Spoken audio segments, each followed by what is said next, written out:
अगर मैं आपसे कहूं कि एक गांव से निकला व्यक्ति आज दुनिया की सबसे बड़ी टेक जायंट्स के लिए सबसे बड़ा सरदर्द बन चुका है, तो क्या आप यकीन करेंगे? जी हाँ, हम बात कर रहे हैं उस व्यक्ति की जिसने सिलिकॉन वैली की चमक धमक को छोड़ दिया, करोड़ों के पैकेजेस को ठुकरा दिया, सिर्फ इसलिए कि जो दुनिया में टेक एम्पायर की मोनोपोली बनी हुई थी उसे हिलाया जा सके। लेकिन ये कोई आसान काम नहीं था, क्योंकि जिस सिस्टम के सामने वो खड़े हुए हैं वो दुनिया का सबसे ताकतवर टेक जायंट है।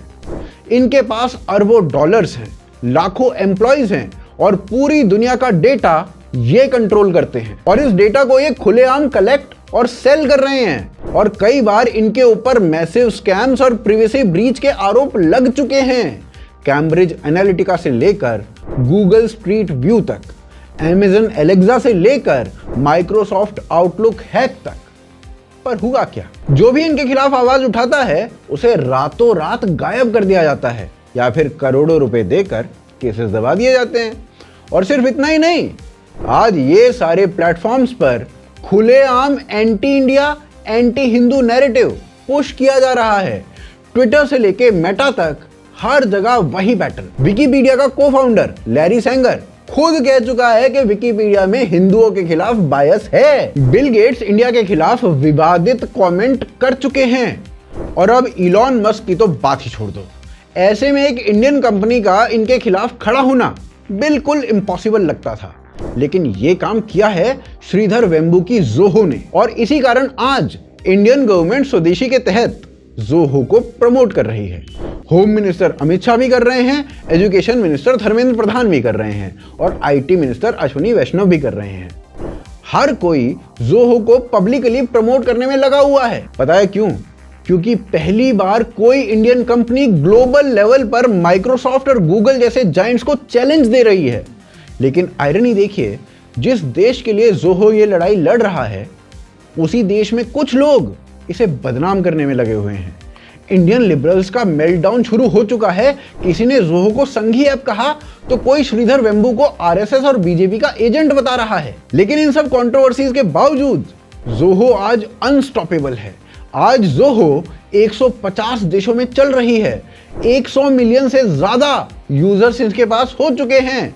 यानी आज एक व्यक्ति जो गांव से निकला उसने एक ऐसी कंपनी बना दी है जो वर्ल्ड्स बिगेस्ट टेक एम्पायर के लिए एक सीरियस कॉम्पिटिटर बन चुकी है। तो अब सवाल यह उठता है कि ये गांव से निकला व्यक्ति क्या सही में सिलिकॉन वैली के $1 ट्रिलियन एम्पायर को हिला देगा? क्या श्रीधर वेम्बू की लीडरशिप में इंडिया अपना खुद का स्वदेशी डिजिटल इकोसिस्टम बना पाएगा, या फिर लिबरल मेल्टडाउन्स और फॉरेन प्रेशर इनके बीच में ये जो मूवमेंट है ये स्लो पड़ जाएगी? आइए इस वीडियो में जानने का प्रयास करते हैं। देखिए, ये समझने से पहले कि कैसे ये शख्स जो है ना वो आज मेटा और माइक्रोसॉफ्ट जैसी बड़ी कंपनियों से अकेले लोहा ले रहा है, हमें थोड़ा उसके बैकग्राउंड को समझना होगा। क्योंकि अगर आप श्रीधर वेम्बू को समझ गए ना तो आप समझ जाएंगे कि भारत का एक आदमी कैसे पूरे वेस्टर्न टेक सिस्टम को चैलेंज करने की सोच सकता है। श्रीधर वेम्बू का जन्म ना 1968 में तमिलनाडु के एक छोटे से गांव में एक lower middle class Hindu family में हुआ था। उनके पिता संभामूर्ति वेम्बू जो है ना वो मद्रास हाई कोर्ट में एक स्टेनोग्राफर थे और माँ एक सिंपल सी हाउस मेकर। फैमिली की इनकम बिल्कुल लिमिटेड थी। लग्जरी तो दूर की बात है, कभी कभी बेसिक जो खर्चे होते हैं ना उनको पूरा करना भी मुश्किल हो जाता था। पर भले ही पैसे उतने ना हो, लेकिन उनकी फैमिली के ईथोस और सिंप्लिसिटी वो काफी रिच थी। श्रीधर ना बचपन से ही अपने कल्चर और रूट से काफी डीपली कनेक्टेड थे। साथ ही श्रीधर को बचपन में पढ़ाई का भी काफी इंटरेस्ट था और इसी कारण से ना गवर्नमेंट स्कूल में पढ़ते हुए भी वो हमेशा क्लास में टॉप स्टूडेंट रहे। उन्हें साइंस और मैथ के साथ साथ ना आर्ट्स में भी काफी इंटरेस्ट था और इसी कारण से ना उनका ओवरऑल डेवलपमेंट हो गया। आगे चलकर श्रीधर ने IIT मद्रास से इलेक्ट्रिकल इंजीनियरिंग में ग्रेजुएशन कर लिया। वो अपने घर के पहले इंसान थे जो कॉलेज तक पहुंचे थे। वेम्बू IIT में एकेडमिकली ब्रिलियंट थे। वो एक साइंटिस्ट बनना चाहते थे और अपना सेल्फ मेड कंप्यूटर बनाना चाहते थे, लेकिन उन्हें ना IIT के सिलेबस में वो बातें नहीं लगी। रिसर्च और रियल इनोवेशन जैसे एक्सपोजर्स उन्हें वहां पर नहीं मिल पाए और इसी फ्रस्ट्रेशन में ना उन्होंने तय कर लिया कि वो हायर स्टडीज के लिए अमेरिका जाएंगे, जिस कारण ग्रेजुएशन के बाद वो प्रिंसटन यूनिवर्सिटी में एडमिशन ले लेते हैं, जहां उन्होंने इलेक्ट्रिकल इंजीनियरिंग में MS और PhD कर ली। PhD कंप्लीट करने के बाद ना उन्हें कॉलकॉम में करोड़ों की हाई पेइंग जॉब्स मिल गई as a wireless system engineer. Bharat के किसी भी मिडिल क्लास के व्यक्ति के लिए एक ड्रीम करियर था। High salary, foreign life, comfort, stability सब कुछ था, लेकिन वेम्बू को ये लाइफस्टाइल सेटिस्फाई नहीं कर रही थी। उन्होंने नोटिस किया कि सिर्फ उनकी कंपनी में नहीं बल्कि सिलिकॉन वैली के हर बड़े टेक ऑफिस में इंडियन इंजीनियर्स बैठे हुए हैं। गूगल, माइक्रोसॉफ्ट, सिस्को, हर जगह भारत का दिमाग काम कर रहा था, लेकिन ना ही किसी कंपनी पर मेड इन इंडिया का टैग था, ना ही भारत को कोई रिकॉग्निशन मिल रहा था। ये सारा नॉलेज, सारी मेहनत और सारा प्रॉफिट सब अमेरिका के नाम पर जा रहा था।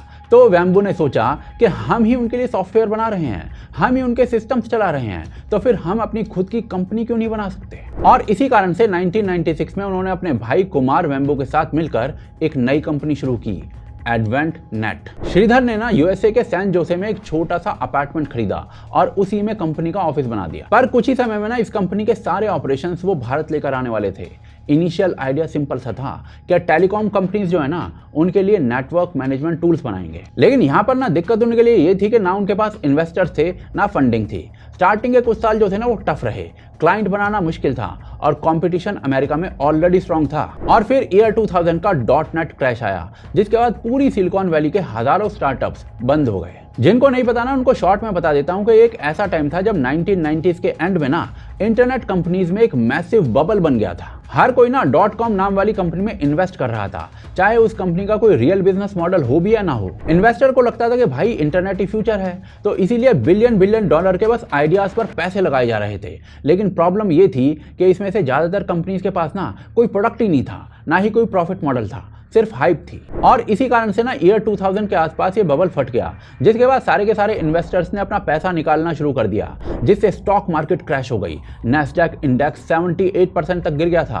हजारों इंटरनेट स्टार्टअप्स बंद हो गए थे, लाखों लोगों की जॉब चली गई थी। श्रीधर वेम्बू की एडवेंट नेट, जो कि खुद एक स्टार्टअप थी ना, वो भी बुरी तरीके से इंपैक्ट हुई थी। बहुत सारे क्लाइंट्स ने कॉन्ट्रैक्ट जो थे वो कैंसिल कर दिए थे। इनफैक्ट एडवेंट नेट का जो कस्टमर बेस था ना वो 150 से घटकर 3 बचा था। पैसे खत्म हो रहे थे, हालात इतने खराब हो गए थे कि सरवाइव करने के लिए श्रीधर वेम्बू ने ना तब 4 साल तक अपनी सैलरी नहीं ली थी, सिर्फ इसीलिए कि एम्प्लॉइज जो है ना उनको पे मिलती रहे और उनकी कंपनी किसी तरीके से चलती रहे। उन्होंने कंपनी को बिना कोई कर्जा लिए चालू रखा।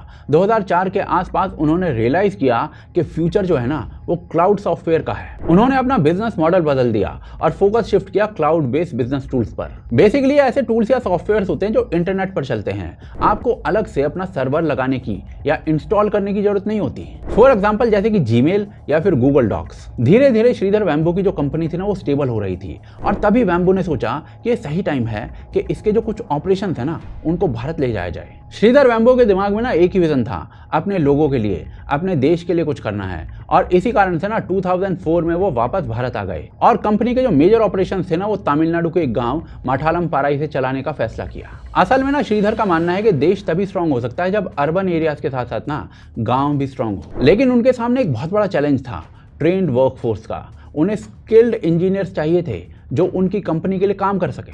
और जो ऑलरेडी एक्सपर्ट और ट्रेंड होते थे ना वो फॉरेन में सेटल होकर दूसरी कंपनीज के लिए हाई पैकेजेस में काम करना ज्यादा प्रेफर करते थे। और इसीलिए ना उन्होंने एक इनिशिएटिव लॉन्च किया, जोहो यूनिवर्सिटी।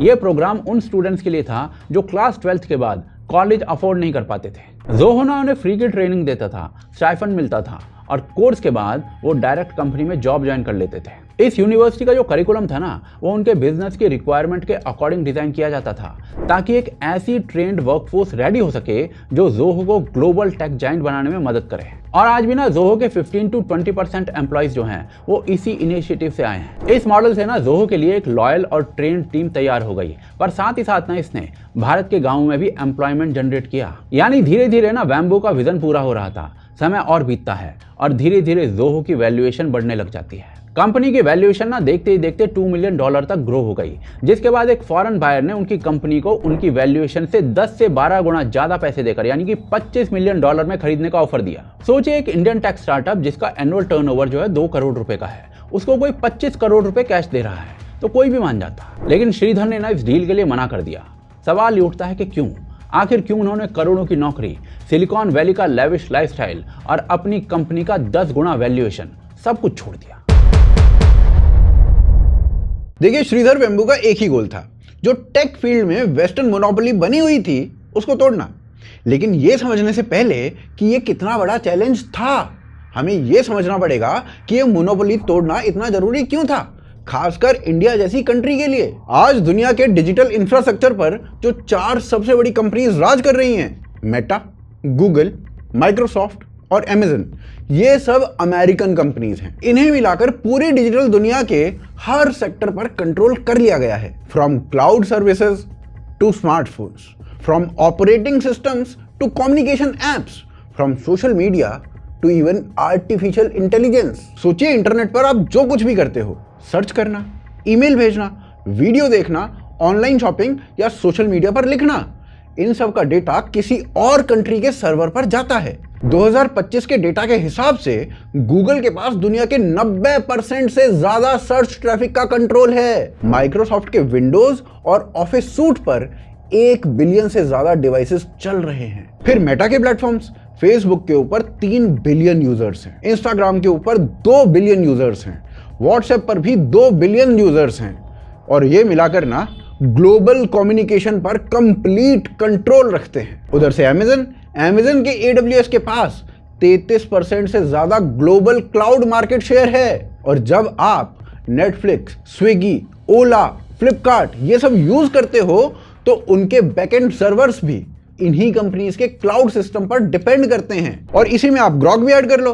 ग्रॉक आज की डेट में बहुत तेजी से उभर रहा है और इसे ना American billionaire Elon Musk own करते हैं। यानी दुनिया का हर डेटा, हर मेमोरी और हर सोशल मीडिया आज किसी ना किसी अमेरिकन कॉर्पोरेशन के कंट्रोल में है। और इस पर सबसे ज्यादा डिपेंडेंट देश भारत है, क्योंकि हमारे पास अपना कोई ऑल्टरनेटिव है ही नहीं। पर अब सवाल यह उठता है कि आखिर अमेरिकन कंपनीज की जो मोनोपोली है ये बनी कैसे? देखिए, ये मोनोपोली बनने का एक प्रोसेस है। ये एक प्लान के साथ शुरू होता है। इसे कहते हैं इकोसिस्टम कैप्चर। माइक्रोसॉफ्ट ने विंडोज के साथ Office, OneDrive, Teams, Azure इन सबको इंटीग्रेट कर दिया। एक बार कोई यूजर जब विंडोज को इंस्टॉल करता है तो ऑटोमेटिकली ऑफिस और वन ड्राइव ये भी एक्टिवेट हो जाते हैं। उसके जो डॉक्यूमेंट्स होते हैं वो माइक्रोसॉफ्ट के प्रोप्राइटरी फॉर्मेट में सेव होते हैं, जिससे यूजर चाहे भी तो दूसरे सॉफ्टवेयर में इजीली शिफ्ट नहीं कर सकता। गूगल ने एंड्रॉइड के साथ सेम स्ट्रेटजी फॉलो की। Gmail, maps, drive, Chrome, YouTube सब ऑटोमेटिकली फोन पे इंटीग्रेटेड है। आप प्ले स्टोर के बिना ऐप्स डाउनलोड नहीं कर सकते और प्ले सर्विसेज डिसेबल करने पर फोन के बेसिक फीचर्स भी बंद हो जाते हैं। सेम ही स्टीव जॉब्स की एप्पल ने भी किया अपने iOS स्टोर के साथ। मेटा ने तो अपने कॉम्पिटिटर्स को ही खरीद लिया। 2022 में इंस्टाग्राम और 2014 में व्हाट्सएप, इनको खरीदकर मेटा ने एक भयंकर इकोसिस्टम बना लिया। फिर देखा जाए तो अमेज़न ने भी यही किया। प्राइम के अंदर डिलीवरी, म्यूजिक, वीडियो, शॉपिंग सबको कंबाइन कर दिया, जिससे एक बार प्राइम लेने के बाद यूजर इकोसिस्टम से निकल ही नहीं पाता। यानी एक सिस्टमैटिकली तरीके से मोनोपोली क्रिएट करने की कोशिश की गई। और आयरॉनिकली इन कंपनीज की मोनोपोली बनाने में खुद इंडियन इंजीनियर्स ने ही मदद की। आज की डेट में ना दुनिया में 6 बिलियन इंटरनेट यूजर्स हैं और इनमें से 5 बिलियन से ज्यादा किसी ना किसी फॉर्म में मेटा, गूगल, माइक्रोसॉफ्ट या अमेज़न इनके कस्टमर हैं। पर ये जो अमेरिकन कंपनीज हैं और इनकी जो मोनोपोली है, इसका सबसे बड़ा खतरा पता है क्या है? आपके डेटा का अमेरिका जाना। और देखिए, ये बिना परमिशन के डेटा तो कलेक्ट करते ही हैं आपका, पर साथ ही साथ ये डेटा को मिसयूज भी करते हैं और इनकी कोई अकाउंटेबिलिटी भी नहीं होती। और इसके न जाने कितने एग्जाम्पल्स दिए जा सकते हैं। चाहे वो कैम्ब्रिज एनालिटिका का स्कैंडल हो, जिसमें पता ये चला कि मेटा ने अपने यूजर डेटा को इलेक्शन प्रोपेगेंडा के लिए यूज किया था, या फिर गूगल का स्ट्रीट व्यू स्कैंडल हो, जिसमें पता ये चला कि गूगल बिना यूजर की परमिशन के वाईफाई नेटवर्क्स और ईमेल्स कलेक्ट कर रहा था। यहां तक कि जो आप ये जो अमेज़न एलेक्सा यूज करते हो ना, ये भी बिना कंसेंट के आपके घर की प्राइवेट कॉन्वर्सेशंस को रिकॉर्ड कर रहा था। सोचिए कितना खतरनाक हो सकता है एक यूजर के लिए। आपके सारे डेटा, रिकॉर्डिंग्स, प्राइवेट इन्फो सब अमेरिका की कंपनी के पास जा रहा है। और ये तो केवल कुछ ही स्कैंडल्स बताए हैं मैंने, वरना लिस्ट इतनी लंबी है कि सुबह से शाम हो जाए। पर फिर सवाल ये उठता है कि अगर ये कंपनीज बार बार प्राइवेसी तोड़ती हैं तो कोई इन्हें रोकता क्यों नहीं? आखिर कोई एक्शन लिया क्यों नहीं जाता? तो इसका रीजन मैं आपको ऑलरेडी बता चुका हूं। इनकी मोनोपोली, दुनिया के पास इनका कोई ऑल्टरनेटिव है ही नहीं जो बढ़िया से इनको टक्कर दे सके। ऊपर से इन टेक जायंट्स के पास इतना पैसा आ चुका है कि इनका अब कोई कुछ उखाड़ ही नहीं सकता। इनफैक्ट अगर आपको बताऊं ना, तो मेटा, गूगल और माइक्रोसॉफ्ट इन्होंने मिलकर 2024 में लॉबिंग पर $61 मिलियन खर्च किए थे पिछले साल। मतलब अगर इनके खिलाफ कोई केस बना भी तो उसे ना इजीली दबा दिया जाता है। आज ये अमेरिकन टेक प्लेटफॉर्म्स सिर्फ डेटा ब्रीचिंग नहीं कर रहे हैं, बल्कि अपना आइडियोलॉजिकल बायस भी ग्लोबली पुश कर रहे हैं, स्पेशली इंडिया के केस में। विकिपीडिया के को फाउंडर लैरी सेंगर, उन्होंने तो खुद कहा था कि विकिपीडिया जानबूझकर anti India, anti Hindu narratives को पुश करता है। फिर ट्विटर यानी एक्स, उसके जो ओनर हैं इलॉन मस्क, उन्होंने अभी कहा था कि ब्रिटिशर्स ने कभी भारत पर रूल ही नहीं किया, जो भी हुआ था इट वॉज वेल डिजर्व्ड। और फिर बिल गेट्स, वो तो भारत के लोगों को लैब में टेस्ट होने वाले चूहों के जैसा मानते हैं। यूट्यूब और मेटा दोनों के ऊपर अगर pro India pro Hindu narrative चलाया जाए ना तो उसको डीमोनेटाइज कर दिया जाता है या सप्रेस कर दिया जाता है और एंटी इंडिया कंटेंट को पुश किया जाता है। 2024 के इलेक्शन में ये आपको साफ साफ दिखाई दिया होगा कैसे एकदम रातों रात डिक्टेटरशिप की लहर बना दी गई थी। ये सब एक्सीडेंटल नहीं था, ये एक डिजिटल नैरेटिव कंट्रोल का पैटर्न है। और जब नैरेटिव्स कंट्रोल किए जाते हैं ना, तब डेमोक्रेसी और सोवरेनिटी दोनों कॉम्प्रोमाइज हो जाती हैं किसी भी देश की। ऑक्सफोर्ड यूनिवर्सिटी की एक रिपोर्ट आई, उस रिपोर्ट में लिखा गया कि 70 से ज्यादा देशों में ऐसे केसेस सामने आए हैं। आज इंडिया के 70% एंटरप्राइजेज, उनका जो डेटा है वो फॉरेन क्लाउड सर्वर्स पर स्टोर है। मेजॉरिटी यूएस और यूरोप में है और ये जो डेटा है ना, ये लीगली इनके लॉज के अंडर आता है और यूएस क्लाउड एक्ट के तहत एनएसए जैसी एजेंसीज इस डेटा को जब मन करे एक्सेस कर सकती हैं। अगर कल को इंडिया किसी पॉलिसी में इनके इंटरेस्ट के अगेंस्ट जाता है तो ये जो कंपनीज है ना, ये लीगली इन सर्विसेज को रेस्ट्रिक्ट कर सकती हैं। और जैसा अमेरिका की हमेशा पॉलिसी रही है और जो अभी ट्रंप पगलाया हुआ है, इसमें कोई शॉकिंग बात नहीं होगी कि कल को अमेरिका इस सारे डेटा को हमारे खिलाफ यूज करने लगेगा। और इसीलिए इंडिया के लिए ये बस प्रिवेसी या इकोनॉमी का क्वेश्चन नहीं है, बल्कि ये सॉवरेनिटी और सर्वाइवल का क्वेश्चन भी है। अगर हम अपना डेटा, अपना एआई इंफ्रास्ट्रक्चर और अपना क्लाउड सिस्टम नहीं बनाते हैं तो कल को यही कंपनीज हमारे कम्युनिकेशन नैरेटिव्स और गवर्नेंस को डिक्टेट करेंगी। और इसके लिए जरूरी यह है कि इस मोनोपोली को तोड़ा जाए। और इसी समस्या को देखकर ना श्रीधर वेम्बू ने अपना फोकस फॉरेन डिपेंडेंसीज को तोड़ने पर रखा है। उनका गोल था कि एक ऐसा इकोसिस्टम बनाया जाए जहां सॉफ्टवेयर, सर्वर्स और डेटा ये सभी इंडिया के कंट्रोल में हो। और इसी मिशन के साथ उन्होंने ज़ोहो को डिजाइन किया।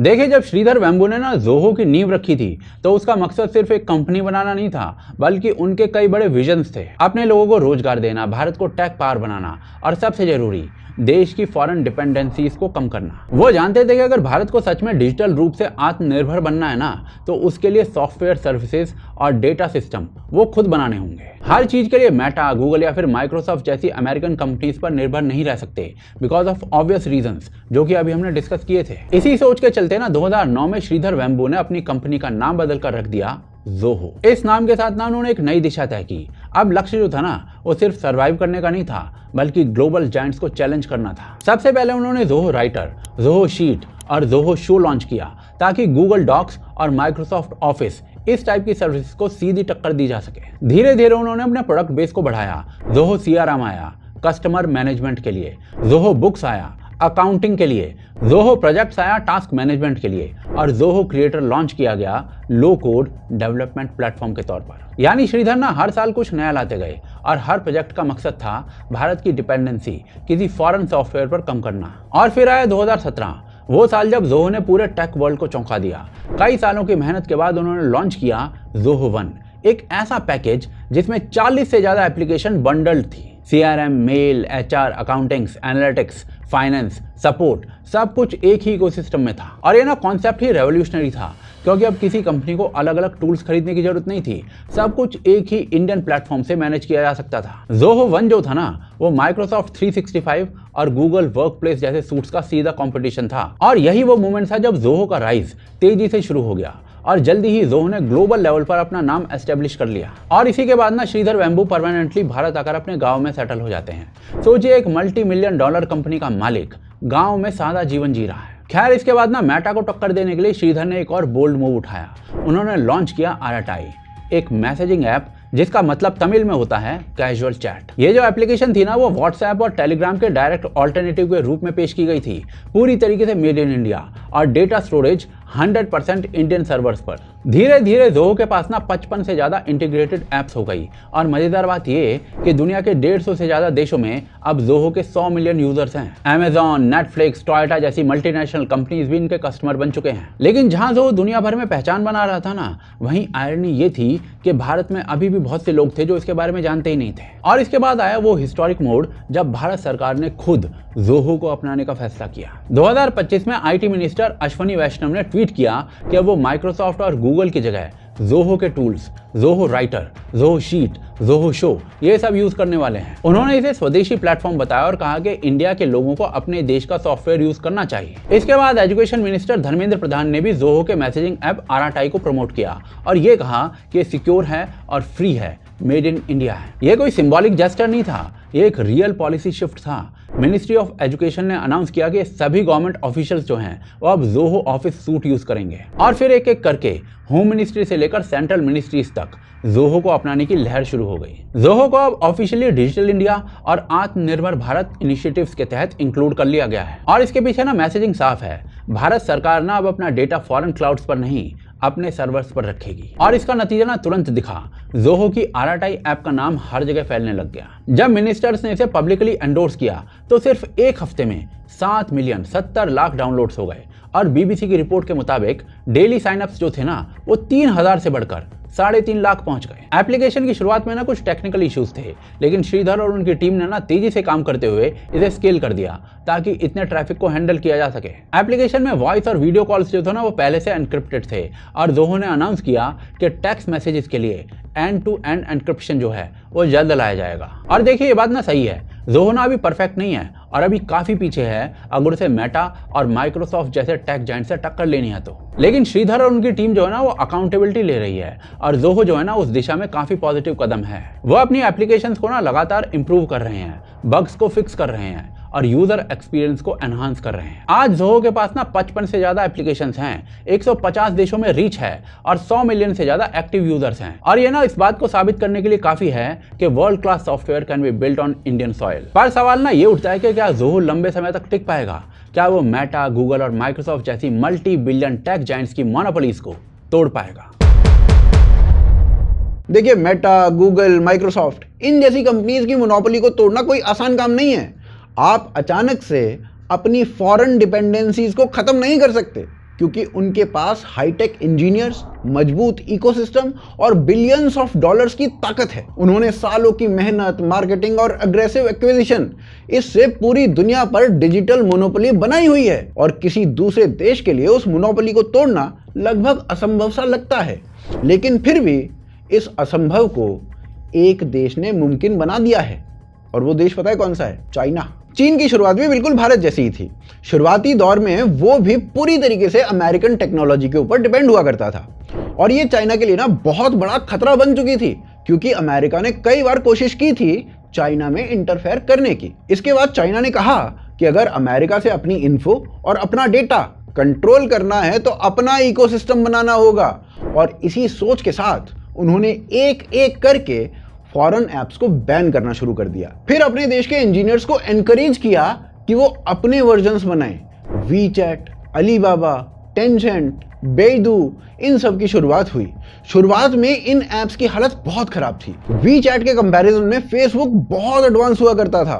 बेइदू के सर्च रिजल्ट्स गूगल के मुकाबले बहुत बेकार थे और अलीबाबा अमेज़न के कंपैरिजन में कहीं टिकता ही नहीं था, बहुत स्लो और बहुत इनएफिशिएंट था। लेकिन यहाँ पर ना एक फर्क था, चाइना ने अपने ऐप्स को खुद इस्तेमाल किया।